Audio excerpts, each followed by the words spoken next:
Have you ever been betrayed by someone who was supposed to protect your future? Not a stranger, not a friend, but your own father. Mine didn't just disappoint me, he sabotaged me. With a smile. I still remember the exact moment. I was sitting in a tiny apartment in Italy, finishing my clinical rotations. My phone lit up. A call from Dad. I hadn't heard from him in weeks. He didn't even say hello. I used your college savings to pay off my debts. You didn't need it anyway. You already got a scholarship. Right? Just like that. 12 words that shattered a decade of trust. He didn't sound ashamed. He sounded entitled. But I didn't scream. I didn't cry. I just said 5 words. Good luck. Dad, you'll need it. Because what he didn't know was that I had been preparing for something like this for years. And this time, he picked the wrong daughter to betray. Stay with me. Because in the next 30 minutes, you'll discover the quiet financial moves I made while he thought I was helpless, how I turned one forged signature into a court-backed trap, and why the last check he ever wrote had my name on it, twice. This isn't a story about revenge. It's a story about reclaiming power. And if you've ever been told by family that your dreams didn't matter, if you've ever had to build from zero while smiling through betrayal, you're going to want to hear how this ends. Because sometimes, justice doesn't show up in a courtroom.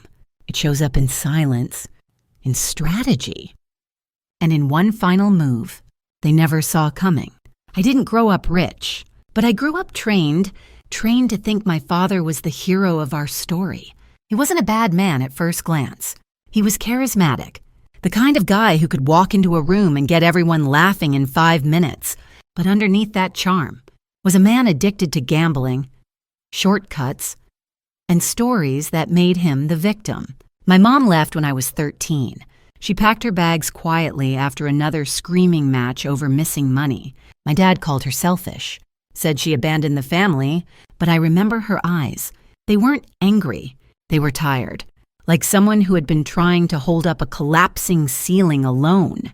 After she left, it was just me and him. I cooked. I cleaned. I helped him fill out his loan applications when the electricity bill was overdue. And when I turned 16, I got a job at the library after school to help pay for groceries. Still, I told myself, this is temporary. One day I'll become a doctor, and things will change. So I studied like my life depended on it, because in a way, it did. I got a full ride to med school. Not because of my last name, but because I earned it. Grades, volunteer hours, recommendation letters, and hours upon hours of tutoring kids who couldn't afford private help.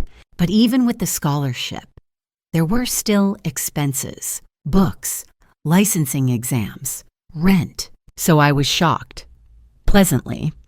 At first, when my dad told me years ago that he'd started saving for my future, he said he had opened a dedicated college fund in my name with money from an old insurance payout. Just in case you need it, he said. Even superheroes need backup plans. I thanked him. I believed him. Because back then, I still wanted to believe that somewhere, deep down. He wanted the best for me, so I never touched that money, not even once. I worked part-time at the student clinic, lived modestly, skipped vacations, saved every dime. By the time I reached my final year of rotations, I had nearly made it through debt-free. I was offered an opportunity to complete my last semester in Italy through a medical exchange program. It was prestigious and competitive. Only 2 students in my class got in. I went, and for once, I thought my life was starting to unfold the way I had planned. Until that call. Let me paint the picture for you. I was in a sunlit apartment in Florence, standing by the kitchen window, a cup of espresso in one hand, clinical notes in the other. My phone rang. Dad. I hadn't heard from him in weeks. No birthday call. No good luck before my exams. I answered with a cautious, hi. What I got in return wasn't a hello. It was a bomb. I took your college savings. Had to clear some debts. You didn't need it anyway. Thought you were on scholarship. That's when I felt it. Not rage, not sadness, but clarity. Because that was the moment I realized my father never saw me as a daughter. He saw me as a resource, a piggy bank in Scrubs. Now here's something he didn't know. That college fund, it was in my name, but years ago. After seeing him lie to creditors and manipulate my aunt into co-signing a loan, I quietly set up alerts on that account. Emails, transaction pings, everything. I had also notarized a statement at my bank that any movement over $500 from the account required dual signature confirmation, mine and his. But it turned out he had found a way around that, a forged signature, and not just once, multiple times. He drained $38. Every last dollar. That's when I stopped being his daughter and started becoming his reckoning. I had just landed in Florence, still jet-lagged but thrilled. The scholarship I'd worked so hard for had finally brought me here, 6 months in one of the world's most beautiful cities, studying art, something I'd only ever dreamed of. My phone buzzed while I unpacked. It was Dad. No greeting, no how are you, just this. I used your college fund. I had debts. You weren't using it anyway. I stood in the tiny, rented apartment's kitchen, one hand gripping the phone, the other gripping the counter. I didn't yell. I didn't cry. I just said, okay, I hope it was worth it. He chuckled, like it was nothing. You'll figure it out. Kiddo, you always do. Let me pause here and ask you, what would you do if the very foundation of your future was taken, not by a stranger, but by someone who was supposed to protect it? This wasn't just money. It was years of my part-time jobs, birthday checks from Grandma, and the trust that my dad had my back. Gone. Cashed in for his poker losses and credit card bills. I sat down that night, staring at my bank app, balance $0. 07. I had just enough for espresso. I called my bank, and that's when the truth unraveled even further. Turns out, Dad didn't just withdraw the savings.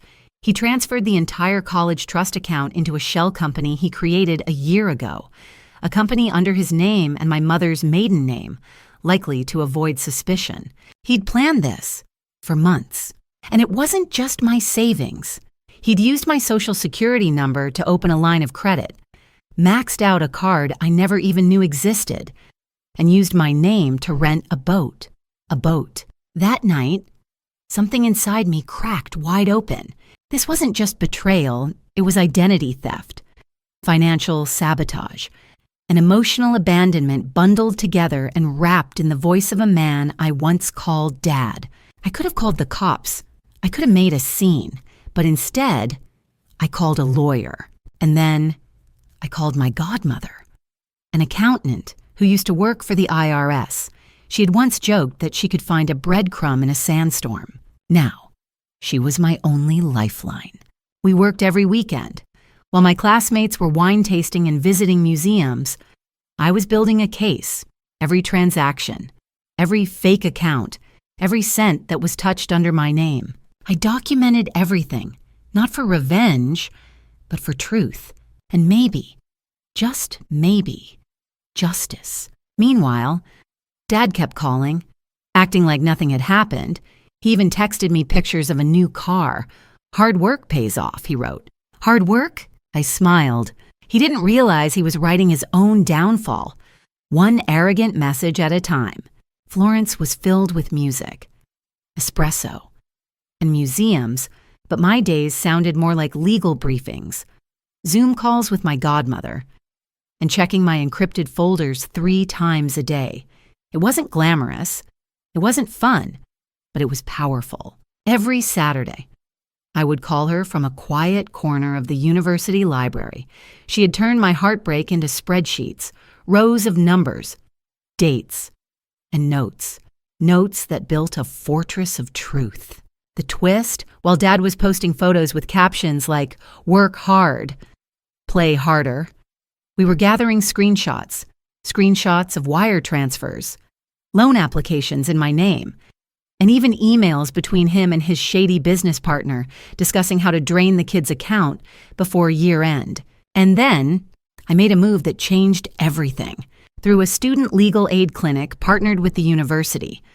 I met Claudia, an Italian-born attorney who specialized in international financial fraud. She took one look at the evidence and said, "We're not just looking at theft. This could fall under international fraud and identity misappropriation." That word, international, meant this wasn't just going to be a private family matter anymore. My godmother helped file the initial U.S. claims, but Claudia, she helped me send them across borders, a coordinated complaint with financial institutions, including banks where Dad had moved the money. Some of them were in Luxembourg. He thought he was clever. He was just traceable. At this point, Dad still had no idea, but I was already setting the trap. I hired a digital notary. I got 2 statements notarized from my high school principal and my former employer at the grocery store, attesting that I'd worked, saved, and invested responsibly. Then, I froze all my credit, locked every account. Every attempt Dad made to pull from his funds started bouncing back. That's when the text started sounding less smug. "Hey, kiddo, weird bank stuff going on. Can you check?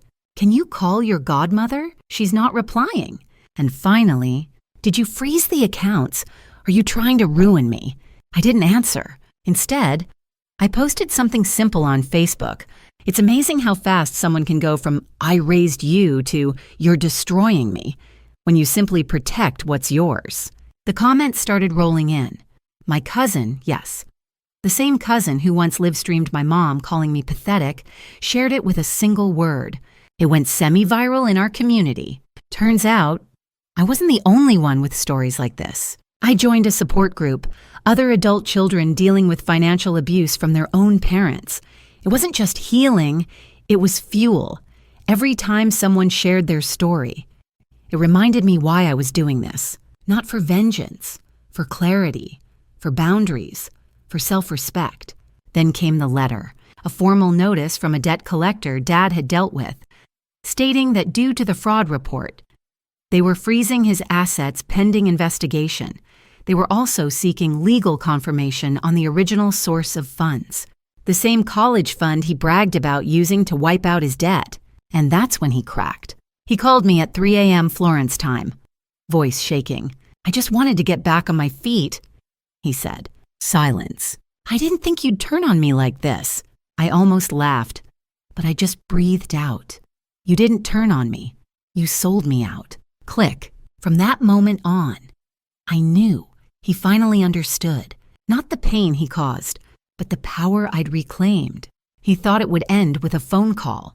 He thought that by saying, "I just wanted to get back on my feet," I'd fold, that I'd remember the birthday parties, the bedtime stories, the piano recitals he never attended but claimed he paid for. He assumed I'd do what I always did, bend. But I didn't bend. I built, with the support of Claudia and my godmother, we submitted our full case to the International Fraud Enforcement Agency, every document neatly labeled, cross-referenced, and notarized.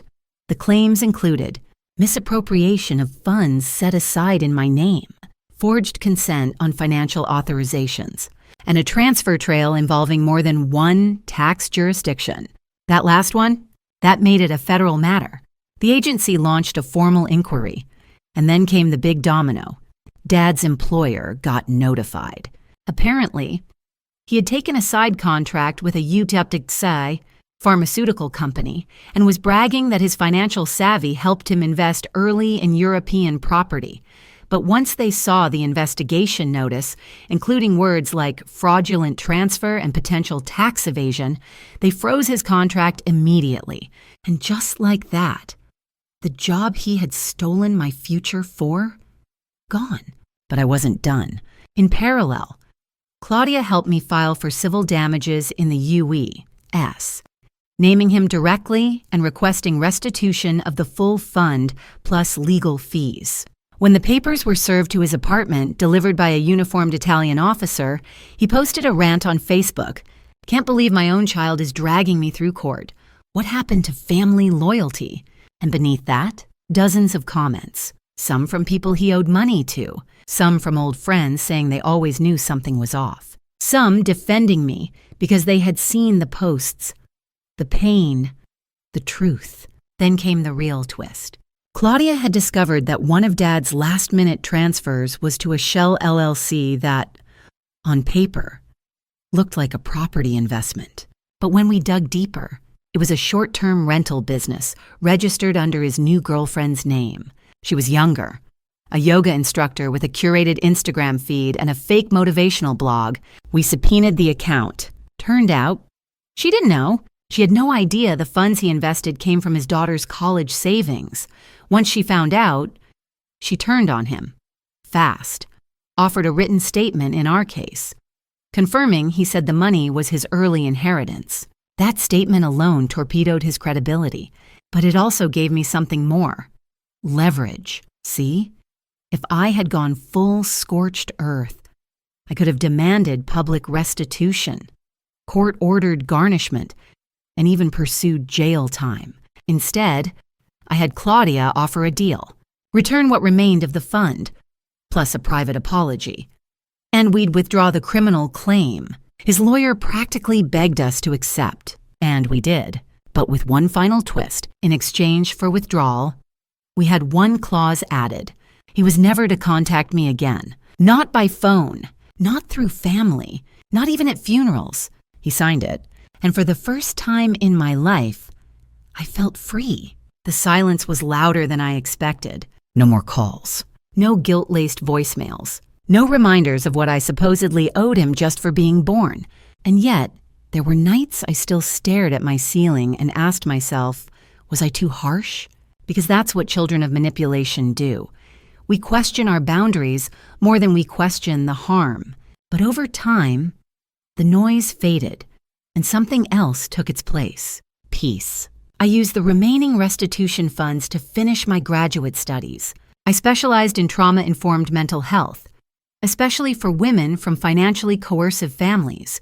Now I run a small practice, helping others untangle the emotional debt they were told they owed. It's funny, isn't it? How healing doesn't always arrive as an apology from those who hurt you. Sometimes it shows up in your own reflection, clear-eyed, unshaken, and finally, whole. And if you ask what I learned from all this, I'll tell you this. Trust is not unconditional. It's earned, and it's renewable, but it's also revocable. Just because someone gave you life doesn't mean they're entitled to spend it.